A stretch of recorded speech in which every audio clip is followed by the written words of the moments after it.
Langeais, son château, ses ruelles, ses commerces et ses élections municipales qui, pour la deuxième fois consécutive, voient émerger de nouvelles têtes. Il y a 6 ans, l'actuel maire sortant, Pierre-Alain Roiron, réussissait ici son implantation locale. Cette année, son challenger est également un nouvel arrivant, Benjamin Philippon, conseiller municipal sortant de Saint-Cyr-sur-Loire.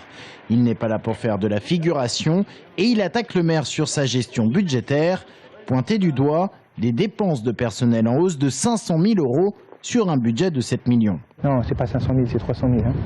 Entre le budget 2008 et le budget 2014, on a plus 500 000 € de dépenses de personnel. Comme vous le savez, aussi bien les CAE que les emplois jeunes sont remboursés à 70 ou 80% par l'État. Donc, ils ne regardent que la dépense, mais ils ne regardent pas la recette. À un moment, il faut arrêter de dire des bêtises. 66 employés en 2008, 63 aujourd'hui. Il y a eu une augmentation de 4% des taux en 2011. Il y a eu 1 million de patrimoine de la commune qui a été vendu.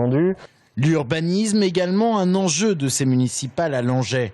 Le maire sortant a doté la commune d'un PLU, un plan local d'urbanisme. Il n'en existait pas avant. Un PLU adopté à l'époque à l'unanimité, mais qui aujourd'hui subit quelques critiques.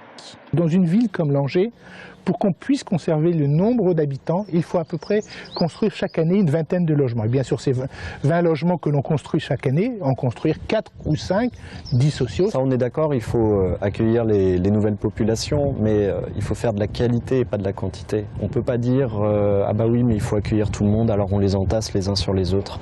On ne peut pas dire comme il faut accueillir du monde, on fait 25% de logements sociaux d'un coup. Langeais qui se remet à gagner des habitants, un peu plus de 4100 aujourd'hui.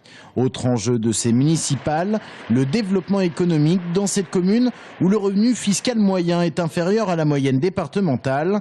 Pierre-Alain Roiron se bat pour une sortie d'autoroute au nord de la commune et développer ainsi ce territoire. Benjamin Philippon, lui, parle de tourisme, 100 000 visiteurs au château qu'il aimerait voir consommer dans les commerces de Langeais plutôt que de remonter directement dans le bus.